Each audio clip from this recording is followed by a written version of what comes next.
तीसरा दिन एजबेस्टन में ख़त्म हुआ और इंग्लैंड टीम 407 रन्स बनाने में कामयाब होगी। कोई सोच सकता है? 84 for 5। Main batting lineup dressing room में बैठी हुई है। सिर्फ लास्ट पार्टनरशिप थी, हैरी ब्रूक खेल रहा था साथ विकेट कीपर जेमी स्मिथ, और उन्होंने आके ऐसा अटैक किया कि इंडिया की बॉलिंग लाइनअप को अंडर प्रेशर कर दिया, और मुझे लग रहा है कि थोड़ा ओवर अटैक कर दिया, जिसकी वजह से वो वापस आ नहीं सके, और उन उतनी देर में वो सेट हो गए हैं और उनको इतने रन्स मिल गए हुए हैं और इतनी बाउंड्रियाँ मिल गई हुई हैं, तो उनका कॉन्फिडेंस बड़ा हाई हो गया और फिर पार्टनरशिप बड़ी ज़बरदस्त लगी 303 रन्स की, और टीम को मुश्किल से निकाला। और इस टेस्ट मैच को लग रहा था कि अगर ये नया बॉल दूसरा सर्वाइव कर गए 8-10 ओवर, तो फिर शायद ये 500 रन ही ना कर जाए इंग्लैंड टीम, तो 200-250 रन जेमी स्मिथ ना कर जाए, 200 रन हैरी ब्रूक ना कर जाए, ऐसे लग रहा था। लेकिन हैरी ब्रूक जैसे आउट हुआ 158 रन पे, वहाँ पे फिर वो लाइन लग गई। फिर जेमी स्मिथ 184 रन बना के नेट आउट रहा, लेकिन कमाल की बैटिंग की है उसने। और आप देखें कि उसने बॉल तीन तीन फील्डर रखे हुए थे पुल शॉट पे, आप देखें कि इतना कॉन्फिडेंस था उसने, वहीं पे उसको अटेम्प्ट किया, बाउंड्रियाँ ली हैं। और आप देखें कि यही एक जो कंट्रोल था ना, जैसे 5 आउट किए थे, एक पेशेंस के साथ बॉलिंग की थी लाइनों लेंथ पे, वो लूज़ किया और मौका मिला इंग्लैंड की बैटिंग लाइनअप को, इन दोनों प्लेयरों को, जो इतने बड़े रन्स वो बनाने में कामयाब हो गई। जहाँ पे पौने 300 रन्स की लीड लेनी चाहिए थी, वहाँ पे सिर्फ 180 रन्स की मिली है। अभी आपको पता है कि दूसरी इनिंग स्टार्ट कर ली हुई है, एक आउट हो गया है जायसवाल 28 रन पे, लेग भी 4 आउट हो गया, 64 फॉर 1 है और 244 रन बन गए हैं। अब सेफ साइड और जीतने के लिए बड़ा ज़रूरी है इस टाइम इंडियन की जो सोच होगी वो यही होगी, कप्तान की और गौतम की, कि किसी तरीके से हम पहले 450 करें,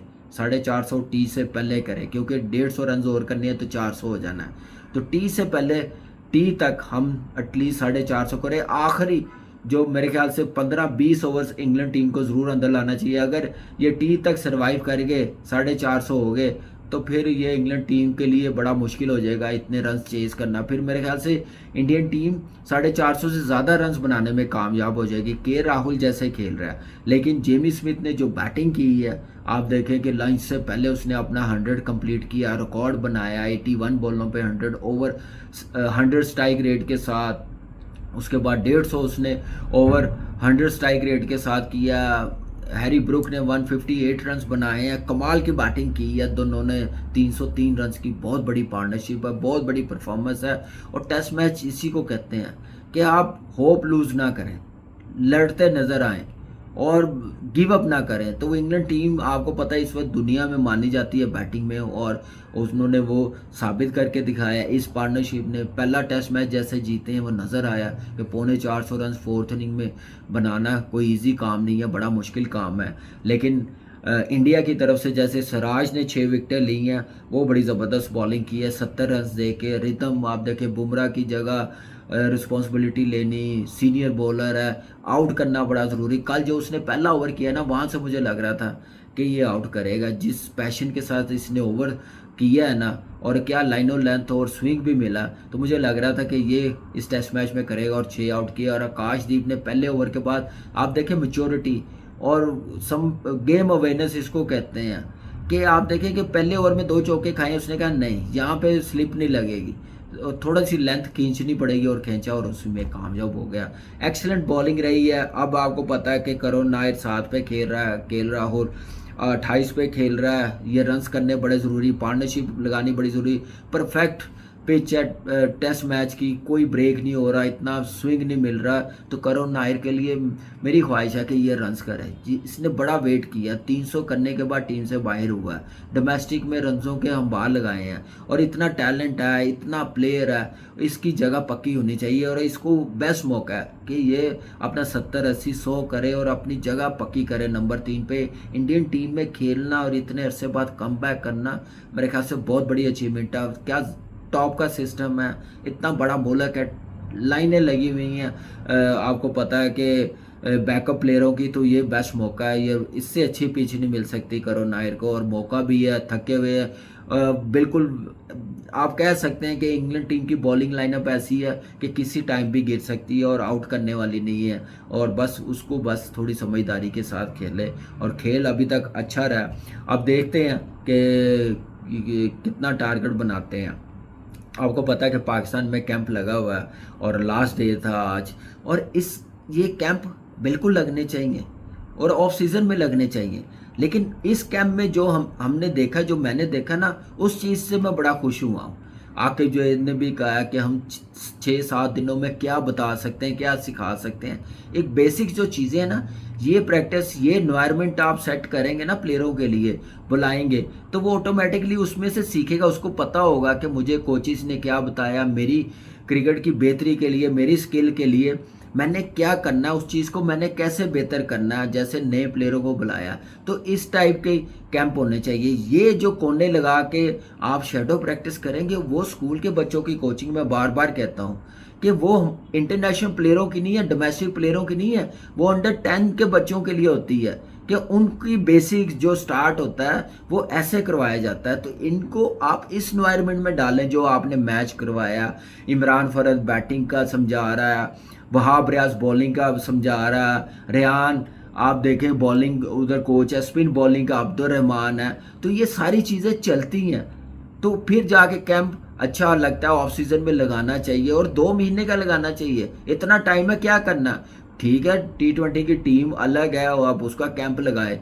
बाकी जो लॉट है, पाकिस्तान की जो क्रीम है, जो बेस्ट प्लेयर्स हैं आप समझते हैं, उनको आप लगाएं, इन कोचिज़ के साथ दें, ओपनर्स एक साइड पे करें। अगर आपके पास इमरान फरद है तो करवाएं, नहीं तो आमिर सुहेल को बुलाएं, आके 10 दिन के लिए काम करें। फास्ट बॉलर सेपरेट करें, बुलाएं वसीम भाई को, बुलाएं वकार भाई को, शुएब अख्तर को, आए जी इनके साथ 10 दिन काम करें।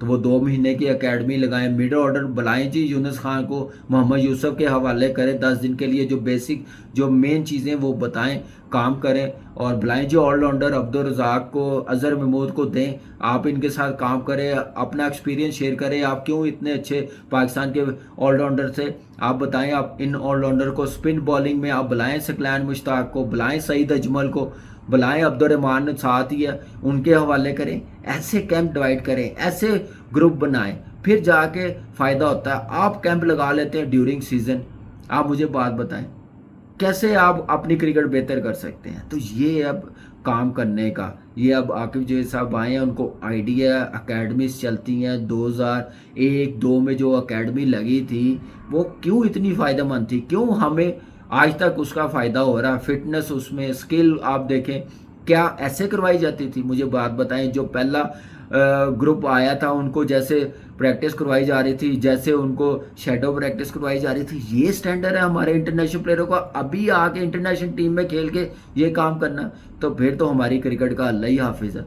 ऐसे चीज़ें बेहतर नहीं होती। तो ये जो आप टारगेट मैचेस, ये स्किल नेट करवाना, बॉलिंग करवानी, बॉलिंग पेस वाली उसको कैसे हिट मारनी है, पावर हिटिंग कैसे करनी है, ऐसे चीज़ें बेहतर होती है। तो ऐसे करवाएं, और ये हफ्ते के लिए नहीं, अब 2 महीने हैं डोमेस्टिक शुरू होने में, बुलाएं, करवाएं कैंप, तो फ़ायदा होगा। तो फिर ही जाके चीज़ें अच्छी लगेंगी। तो ये मकसद था मेरा बताने का, और ऐसे करना चाहिए। अब किसी को जस्टिफाई करने के लिए उसकी जॉब को आप ड्यूरिंग सीजन कैंप लगा लें, तो ये तो फिर बच्चे तो हैं नहीं हम लोग, या हमें पता नहीं है। इस पाकिस्तान के लिए ही हम लोग 14-15 साल क्रिकेट खेले हैं। तो आप ऐसे क्रिकेट को नहीं आप क्या नाम है बचा सकते जब आप ऐसे डिसीजन लेते हैं। तो इसलिए इसका काम बेहतर और अच्छे तरीके से प्लानिंग के साथ करना बड़ा ज़रूरी होता है। तो मुझे अच्छा लगा कि इस कैम्प में एटलीस्ट वो स्किल नज़र आई है, वो डेवलपमेंट नज़र आई है जो मैं कहता हुआ आ रहा हूँ। तो इस टाइप की करें। आप देखें कि सारे बैट्समैनों ने आके जैसे बैटिंग की है, बॉलर्स ने क्या बॉलिंग की है। मैं देख रहा था मोहम्मद वसीम जूनियर ने आउट किए हैं, और वहाँ पे दूसरे बॉलर्स भी हैं सारे, वो सीख रहे हैं। अहमद दानियाल यंगस्टर जितने हैं, बाबर ने कैसे पावर हिटिंग की है, मोहम्मद नईम नया आया लाहौर कलंदर से, उसने बैटिंग की है। अरफाक आप देख लें, नवाज देख लें, हैदर अली, सारे उनको इस एनवायरनमेंट में डालें कि ये अचीव करना आपने, ये शॉटें मारनी है, ये हदफ है 20 ओवर में, ये टारगेट हमने करना, ये आपने इस तरफ शॉटें मारनी है। जो हम लोग सिर्फ एक साइड की इंटरनेशनल क्रिकेट में मारते, टांग रखी मार दी, हमने बाकी ग्राउंड को भी यूटिलाइज़ करना, उस टाइप की हमें स्किल बेहतर करनी है। फिर जाके हमारे बैट्समैनों में दिलेरी आएगी, 145 150 वाले 140 वालों को सामने छक्का मारना, वहाँ पे तो किसी से लगता नहीं है।